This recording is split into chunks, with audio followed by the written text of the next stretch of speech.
disait Olivier, je ne travaille pas directement sur ce type de mutations, mais nous, on travaille beaucoup sur l'effet, en fait, postnatal, parce que c'est après que l'enfant est né qu'on a les symptômes.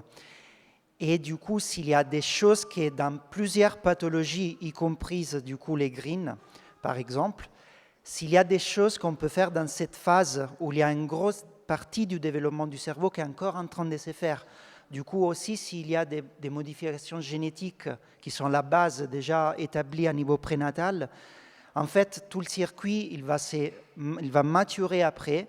Et du coup, l'épilepsie, par exemple, dont on a parlé, c'est une chose postnatale. Les troubles cognitifs sont postnatales. Et du coup, nous, on essaie d'intervenir en ces moments-là. Et du coup, moi, je suis chercheur au COA. Peut-être quelqu'un le connaît, c'est le commissariat d'énergie atomique. Et je ne fais rien d'énergie, mais on a tout la mesure avec l'électrophysiologie, mais on a toute une partie sous la santé, du coup, toute une partie translationnelle du coup, de nos études pour la société. Et je travaille aussi à l'hôpital Necker, où en fait, on a accès à tous les biopsies du coup et échantillons des enfants qui ont des troubles neurodéveloppementaux pour étudier un peu à la paillasse. Je vous montrerai comment. Et du coup, comme disait Lini tout à l'heure, l'idée c'est de regarder quand même toutes les pathologies, au moins ces pathologies neurodéveloppementales, d'un côté holistique. Genre on regarde l'organisme pas que côté neuronal, quand on parle beaucoup de neurones, mais on met dedans les systèmes inflammatoires, du coup les cellules spécialisées du cerveau pour l'inflammation, que c'est les microglies. On n'en parle pas beaucoup, il n'y a pas encore des cibles thérapeutiques identifiées sur des cellules qui sont quand même beaucoup plus nombreuses que les neurones même, et qui font beaucoup de choses sur les neurones. Et du coup, les neurones malades, les neurones sains sont toujours touchés par cette cellule. Et une chose très intéressante, quand je dis holistique, c'est pour moi parce que je ne travaille pas sur l'intestin, mais on sait que le système inflammatoire est très touché par tout ce qui arrive de l'intestin. On le sait très bien avec des modèles animaux. On commence à le savoir sur d'autres pathologies neurodégénératives chez l'homme, notamment Alzheimer, etc. Il faut vraiment qu'on le regarde dans le neurodéveloppement. Et ça, c'est un peu la chose qui manque. On n'est pas le seul groupe à faire ça, bien sûr, mais ça commence beaucoup plus, de plus en plus, ce type d'études. Et du coup, l'inflammation, dans une période critique comme le neurodéveloppement, doit être, selon moi, un facteur considéré. Du coup, j'essaierai très humblement de vous donner quand même un aperçu plutôt des sciences fondamentales. Il y aura beaucoup de technicismes, mais peu importe, moi j'essaierai d'aller vite, mais pourquoi en fait et comment les cerveaux se développent. Et pourquoi ça, ce sont des facteurs, genre il y a des facteurs quand même qu'on peut peut-être cibler pour, comme je disais, à niveau postnatal, quand c'est un peu plus simple qu'au prénatal, on peut cibler certains mécanismes. Et du coup, grosso modo, on dit que, comme beaucoup des mammifères, notre cerveau, ça se développe en prénatal et en postnatal. Il a vraiment deux phases. Et la partie postnatale, c'est une partie encore d'immaturité. Et on a des choses, grosso modo, le cerveau se développe, imaginez, c'est un organe qui doit grandir, il y a une production des neurones, qui va, du coup, la neurogénèse. On a des nouveaux neurones qui arrivent, migrent, ils vont dans une région à l'autre et forment des connexions. Oui.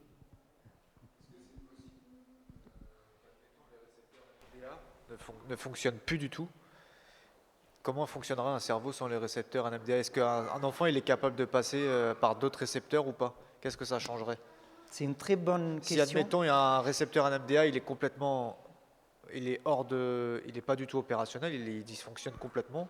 Ouais. Est-ce que c'est possible de le couper et que l'enfant puisse, avec un médicament qui pourrait stimuler ou créer des liens, parce qu'on sait que l'enfant il est capable de, enfin le cerveau il grandit jusqu'à on va dire les 4-5 ans. Si admettons ça arrive entre à la deuxième année, est-ce que c'est possible qu'il puisse passer sur d'autres récepteurs?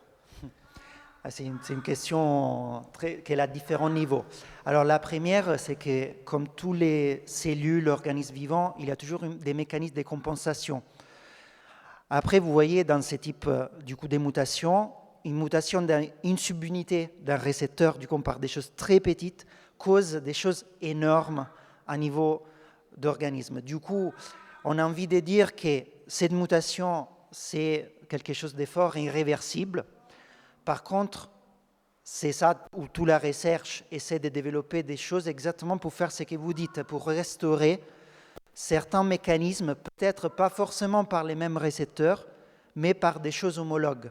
Alors je ne sais pas, ça c'est pas mon domaine, mais il est maintenant par des thérapies géniques, par exemple, du coup des thérapies qu'elles peuvent donner aux cellules la possibilité de retranscrire des protéines et des facteurs de transcription en manière, du coup c'est nous, de l'extérieur qu'on va le donner pour le remettre en place.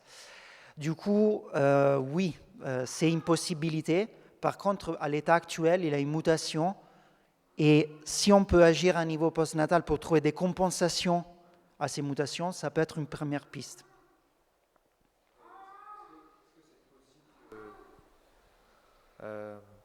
Un cerveau fonctionne par exemple avec les récepteurs NMD. Quelle est la répercussion d'un récepteur qui ne marche pas du tout?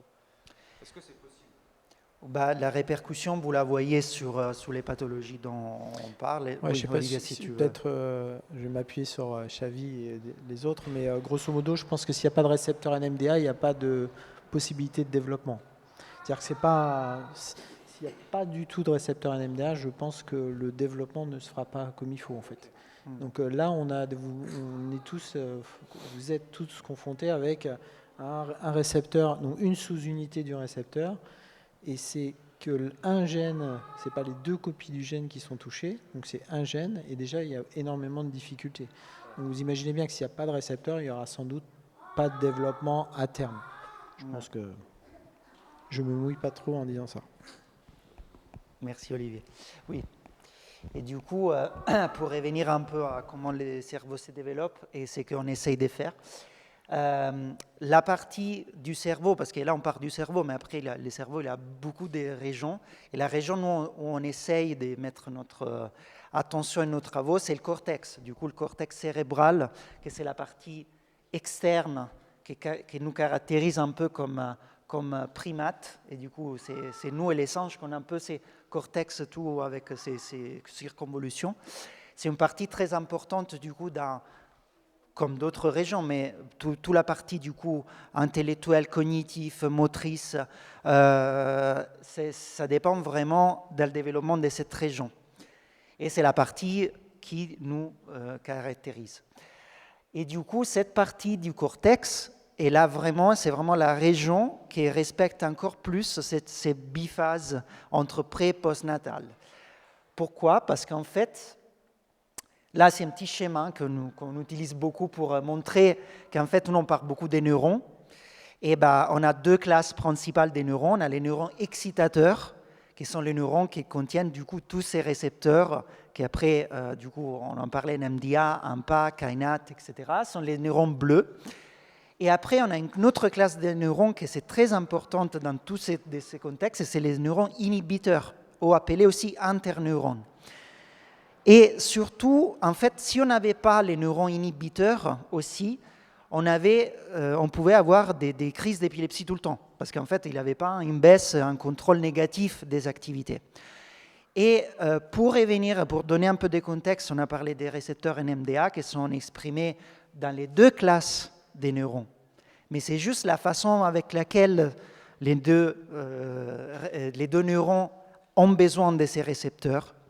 Par exemple, pour faire un exemple, l'activité des neurones excitateurs, qui passe aussi par les récepteurs justement NMDA, AMPA, etc., va dire à l'interneuron, viens ici, fais contact avec moi. Bon, c'est très simplifié, mais c'est prouvé que vraiment il a une activité dépendante qui fait développer notre cerveau.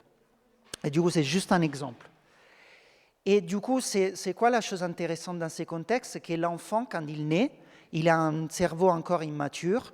Pourquoi aussi, dans les raisons? C'est parce que les interneurones ne sont pas encore tous là. Ils ont encore besoin d'émigrer, d'arriver dans une autre région, hors cortex, arriver au cortex et se mettre en place.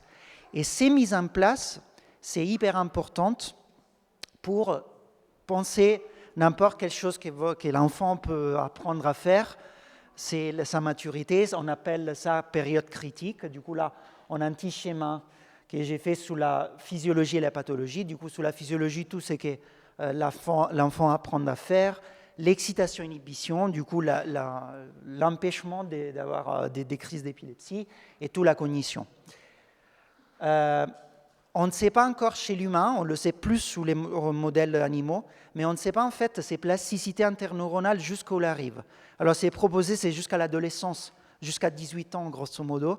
On a encore des formations des synapses, du coup des connexions entre neurones excitateurs et inhibiteurs.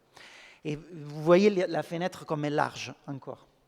Du coup, moi, je ne travaille pas forcément sur les pathologies liées à des mutations des récepteurs AMPA et NMDA, mais on travaille sur des choses qui sont pratiquement sont très très similaires, parce qu'en fait, toutes les malformations du développement cortical, dont fait partie tous les green, grid, etc., sont la même. En fait, ils ont des mécanismes du coup des formations du cerveau qui sont très similaires, par exemple à les mutations d'une autre classe des gènes appelée mTOR, que ce sont des mutations somatiques, ça veut dire c'est la même chose. Les parents normalement n'ont pas ça. À un moment donné, certaines cellules du cerveau commencent à muter.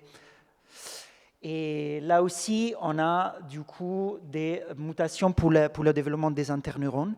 La fin, c'est toujours la même. Genre, on a des patients qui ont des troubles du neurodéveloppement. Et en postnatal, comme je disais, on voit les effets, c'est l'épilepsie, là c'est 50% des cas, ça ressemble beaucoup à l'mTOR-pathis, on a des troubles du coup cognitifs, intellectuels, etc. Et c'est des comorbidités des fois. Dans tout ça, du coup, entre en jeu les systèmes immunitaires. Okay, du coup, je vous donne beaucoup des éléments que nous on essaie de mettre, comme je vous disais, de manière holistique. Ça arrive tout en même temps. On a les interneurones, les neurones, et on a le système immunitaire qui se forme aussi. Et c'est très très important parce que cette cellule-là, qui je vous dis s'appelle microglie, c'est notre cellule immunitaire du cerveau, bouge beaucoup.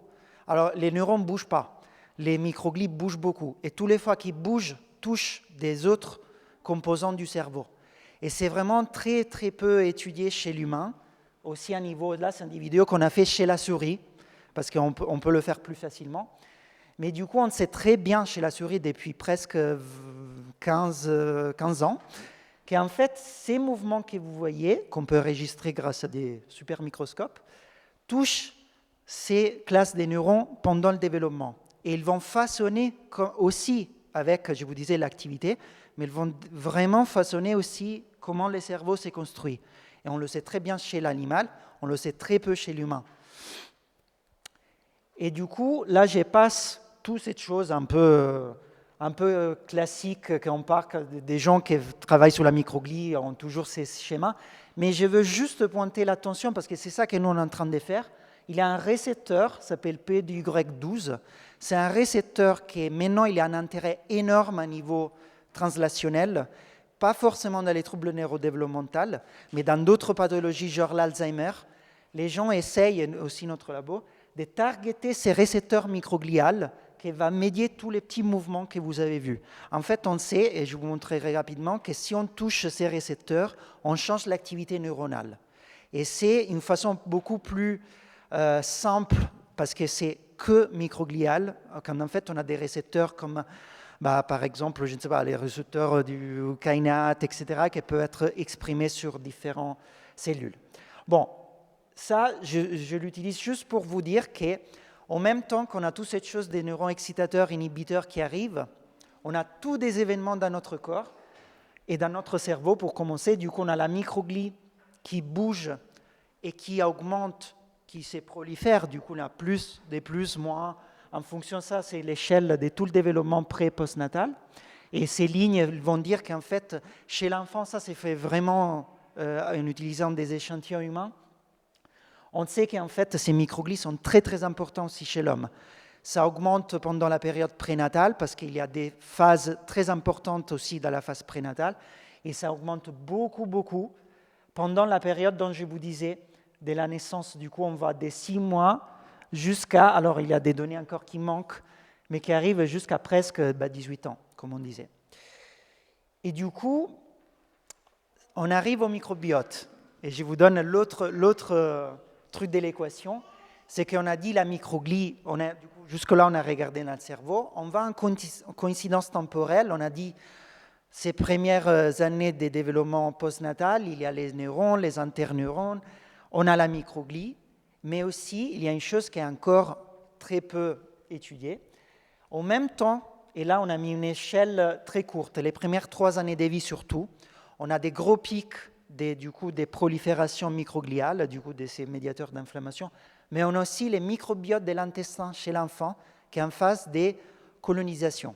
Ça veut dire l'enfant, quand il est né, il n'a pas son... Vous savez, on a l'intestin, il a 10 milliards, j'ai dit 10 milliards, mais je pense que c'est plus, 10 milliards de bactéries avec plus de 1000 espèces différentes. Donc, il y a une autre vie des bactéries qu'il a dedans nous.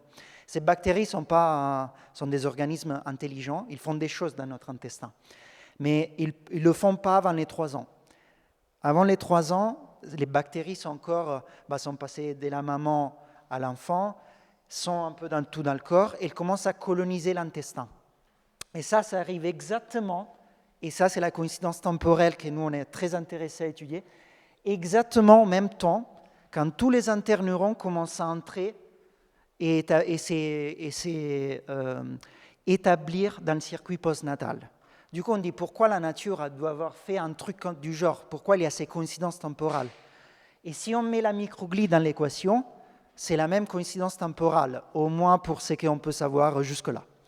Ça veut dire qu'on sait chez les animaux que ces bactéries, une fois qu'elles sont dans l'intestin, et ça c'est vrai aussi chez l'adulte, il en largue des choses. On a entendu parler de l'L-sérine, c'est un type de métabolite, et c'est les types de métabolites aussi que les bactéries peuvent produire. Et alors, je ne sais pas sous l'L-sérine vraiment, mais c'est le même concept. On a ces métabolites, sont des acides aminés, sont des gras. Ils passent dans la circulation sanguine et arrivent au cerveau. Alors ça, c'est tout un sujet d'étude de quoi et comment arrive au cerveau. Et du coup, ces 3 choses, pour nous, c'est la nouvelle piste thérapeutique, déjà comme compréhension des bases, qu'on veut explorer, en regardant quand même l'enfant comme, pas que comme son cerveau, mais aussi comme justement une communication entre différents organes aussi. Et on sait par exemple, concernant les épilepsies, qu'il y a eu des études très très cliniques, où en fait qu'ils sont mis en relation la composition de ces bactéries avec les crises d'épilepsie. Et on sait par exemple que certains types de bactéries, s'ils sont plus ou moins exprimés, alors c'est corrélatif, sont corrélés à plus ou moins des crises d'épilepsie. Alors tout ça, du coup, heureusement, cette hypothèse, la France nous a croyé, nous a financé, et du coup, l'Agence nationale de la recherche nous a donné de l'argent pour commencer à faire ça. On a commencé l'année dernière, du coup, on a toute la partie encore à la paillasse. Et du coup, en fait, on pense que, surtout dans les premières 3 années de vie, on a une communication microglie-interneuron spécifique qui, du coup, va façonner l'activité neuronale et la construction du circuit cortical. Et que ça, il y a une valence aussi, si on regarde les métabolites qui sont présents chez l'enfant, qui peuvent du coup façonner la communication neuronale avec les systèmes immunitaires. Et du coup, finalement, vu qu'on travaille avec l'hôpital Necker, on a la possibilité de regarder ça chez les enfants, toujours avec toutes les autorisations que déjà Eline vous a expliquées. Mais du coup, ça, c'est le projet sur 5 ans. Du coup, on commence là à mettre tout en place concrètement.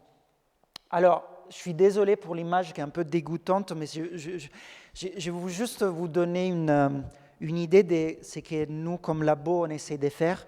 Parce que l'idée, c'est quoi? Pourquoi on utilise les animaux? Parce qu'on ne peut pas, bien sûr, regarder dans le cerveau d'un être humain, sauf certains cas rares, plus ou moins rares, où il y a des épilepsies qui doivent être en fait traitées. Ce n'est pas le cas des pathologies green, mais pour les mTOR-pathies, on a des régions focales d'épilepsie qui sont très dangereuses s'ils restent là. Les chirurgiens doivent les lever.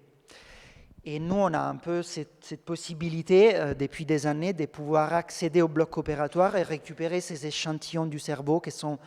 Les patients restent vivants, hein, bien sûr, mais du coup, les cerveaux est vivant. Du coup, nous, on peut récupérer ces biopsies précieuses et du coup, on peut regarder dans un cerveau malade une partie vivante, qu'est-ce qu'elle fait sous le microscope. Et du coup, c'est ça les techniques que nous, on a développées depuis toutes ces années. Et juste pour vous dire que les pathologies qu'on regarde ont beaucoup de caractéristiques comme les greens, dans le sens qu'il y a une malformation dans le cerveau, il y a une malformation dans le cortex, il y a des synapses aberrantes, il y a des épilepsies. Et les troubles cognitifs sont pratiquement les mêmes. Je ne suis pas médecin, mais je sais qu'il y a quand même des différences à niveau clinique.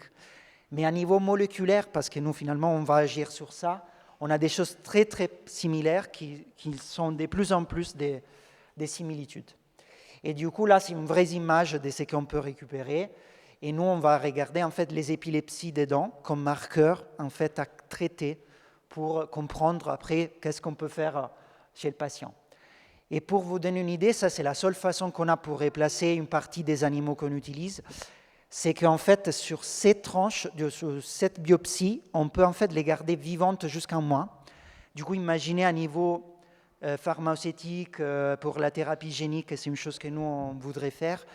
On peut tester des choses en long terme. Et du coup, on a vraiment, patient par patient, on a vraiment son petit biopsie et on peut voir ce qu'on peut faire dedans.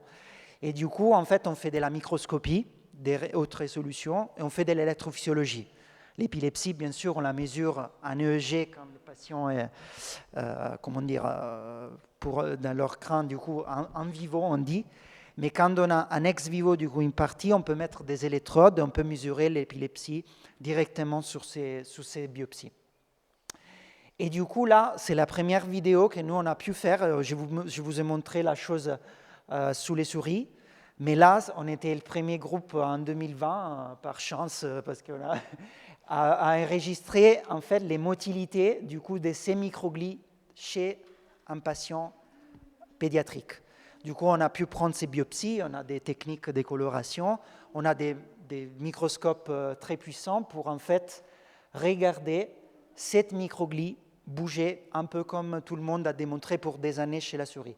Ça, c'était très important parce qu'on savait que, bien sûr que l'homme avait des microglies, mais on n'avait aucune idée si ces microglies bougeaient comme la souris, si on avait vraiment des récepteurs qu'on pouvait targeter. Bon, là, c'est toute l'étude qu'on a publiée et du coup, on sait qu'on a une cible, comme je vous disais, ces récepteurs PDY12, il est là, il fait bouger la microglie et la microglie touche ce type de neurones. Et du coup, la chose intéressante, c'est que chez l'humain, c'est qu'on a pu faire, on a enregistré en même temps les crises d'épilepsie sur ces biopsies. Et en fait, on a vu, là, vous voyez peut-être tous ces microglies qui s'allongent et qui font des choses impressionnantes. Et tous ces mouvements, ça coïncide exactement avec une crise d'épilepsie que nous, on déclenche, bien sûr, sur ces biopsies, parce que c'est encore un système, bien sûr, pas vivant dans le sens, il n'y a pas un patient. Mais du coup, l'étude, le but de cette étude, c'est de voir et de confirmer vraiment que ces microglies sont quelque chose qui réagit et qui peut-être fait des choses sur ces crises d'épilepsie. Et du coup, j'essaie de ne pas être trop long. Mais du coup, voilà, ça c'est encore des vidéos où en fait là on voit un neuron et on voit la microglie. Et du coup, on sait, et l'hypothèse c'est que est-ce que si on touche, on revient au système immunitaire, ces microglies, est-ce qu'on peut bouger la crise d'épilepsie? Du coup, est-ce que ça peut être une nouvelle cible thérapeutique vraiment explorée? Et là, j'arrive directement, je passe un peu des technicismes, mais en fait, on fait du coup des colorations, on regarde ces microglies toucher les neurones inhibiteurs, que c'est écrit en PV. Bon, c'est en vert. Je ne vais pas expliquer toutes les raisons pourquoi on l'appelle comme ça, sinon on va être trop long. Et on a aussi les microglies en rouge qui touchent les neurones excitateurs.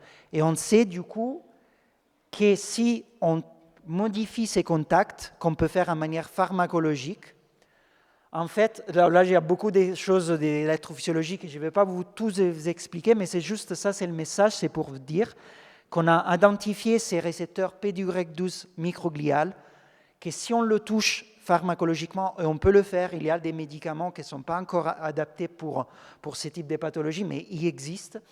En fait, on est sûr que sous les neurones excitateurs, on change leurs propriétés biophysiques, et surtout, à niveau du circuit, on arrive à empêcher ou déclencher les crises d'épilepsie de cette façon. Du coup, ça c'est toute la grande première partie de ces projets de recherche, mais c'est juste pour vous dire qu'on a les possibilités, en utilisant que de ces types de biopsies, de toucher un nouveau récepteur qui n'a rien à voir du coup avec l'NMDA, par exemple, vu qu'on a parlé de ça jusque-là, mais qui du coup, la fin, du coup, les buts c'est d'éliminer certains symptômes, et concernant l'épilepsie, on a une piste que là, on est en train d'évaluer. Et cette partie-là, du coup, elle est très liée au microbiote, et là, je vais vous expliquer comment. Et c'est la partie plus compliquée qu'on devra faire. Et je vous donne juste un peu de contexte. Chez l'enfant, nous, on a des bactéries qui sont très importantes pour notre équilibre intestinal. C'est déjà important chez l'adulte. Chez l'enfant, c'est encore plus important. En fait, les niveaux des bifidobacterium et lactobacillus, surtout, sont très, très importants. C'est pour ça que vous voyez, je ne sais pas, vous allez à la pharmacie, vous achetez du lait artificiel et vous commencez à voir que maintenant, ils commencent à mettre des bifidobacterium et lactobacilles. Ça, c'est récent, relativement récent. Parce qu'on sait qu'en fait, pour les coliques, pour la santé intestinale, c'est très important d'avoir ces bactéries. Et du coup, nous, il y a 2 ans, on a commencé par les lactobacilles, on a isolé tous les métabolites qu'elles peuvent produire et on l'a donné à les microglies, du coup, toujours cette cellule immunitaire. Et on a vu que alors ça, c'était in vitro, du coup, c'était une expérience très simple. On a vu que ces microglies, il y avait quand même des gros changements au niveau inflammatoire. Et on avait dit, OK, ça veut dire qu'il y a un effet probablement positif, même sur le cerveau. Et ces métabolites, on le sait, peuvent passer toutes les barrières et arriver jusqu'au cerveau. Et la chose un peu étonnante, du coup, qu'on a essayé, on a pris notre biopsie, comme je vous ai montré tout à l'heure, on a donné tous ces métabolites des lactobacilles. Et en fait, on a changé complètement la morphologie de cette cellule immunitaire. Et de manière très surprenante, on a augmenté l'expression des fameux récepteurs qu'on essaye de cibler, les PDY12 microgliales. On a une nappe régulière, du coup ça augmente beaucoup, et surtout, à niveau électrophysiologique, on change l'activité neuronale. Du coup, en fait, on empêche un peu au petit bout du cerveau de déclencher des crises d'épilepsie si on donne ces métabolites. Et ça, c'est encore préliminaire, on est en train de le faire sous plusieurs patients, mais du coup, l'idée, c'est de trouver, du coup, maintenant, c'est quoi les métabolites, comme vous avez vu pour l'alcérine, c'est quoi la molécule spécifique ou la classe des molécules spécifiques qu'on peut donner aux patients, on peut proposer de donner aux patients, bien sûr, ce n'est pas moi directement, mais les médecins peuvent proposer, du coup, comme trial clinique. Là, j'ai continué sur cette chose, mais juste pour vous dire, voilà, on est en train d'identifier du coup les molécules de ces lactobacilles. Et du coup, la dernière phase, que c'est la phase qu'on commence là et on espère d'ici à 5 ans de pouvoir compléter, c'est de travailler avec du coup l'hôpital Necker et de regarder du coup dans tous les patients qu'on a, déjà leur composition du microbiote qu'on peut regarder dans les selles. Et on est intéressé du coup à une sous-classe spécifique, comme je vous disais, c'est lactobacilles.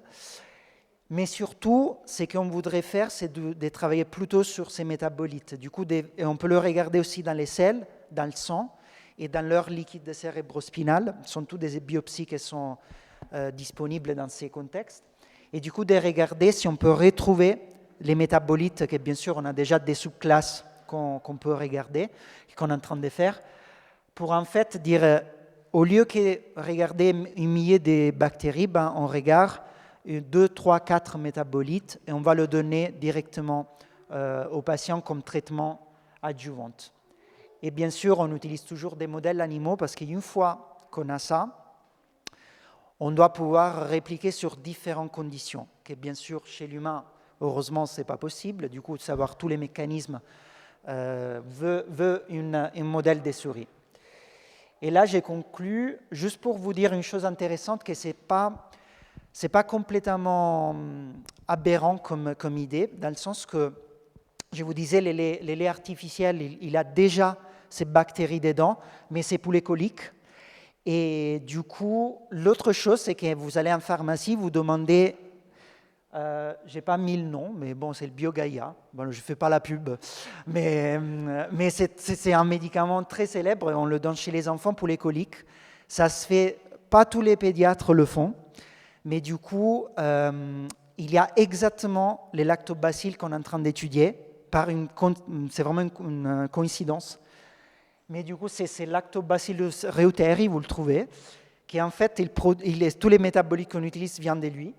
Et lui, il est donné pour les coliques, mais du coup, nous, ce qu'on veut proposer, c'est d'avoir un traitement adjuvant. Pas forcément que dans une pathologie, mais vraiment dans toutes les pathologies dont il y a des épilepsies neurodéveloppementales, des problèmes cognitifs neurodéveloppementaux. Et voilà, ça c'est un peu le projet. Et j'ai remercié un peu toutes les équipes avec qui j'ai travaillé. Et pour vous dire que ce type de recherche en utilisant les biopsies cérébrales, c'est très important pour valider des choses directement dans un tissu cérébral humain. Et ça nous fait passer pas mal des étapes précliniques. Et du coup, et vraiment, merci à vous pour m'avoir écouté et pour ces week-ends ensemble. Merci.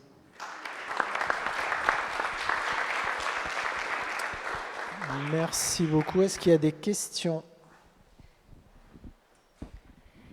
Est-ce que ça veut dire qu'avec une seule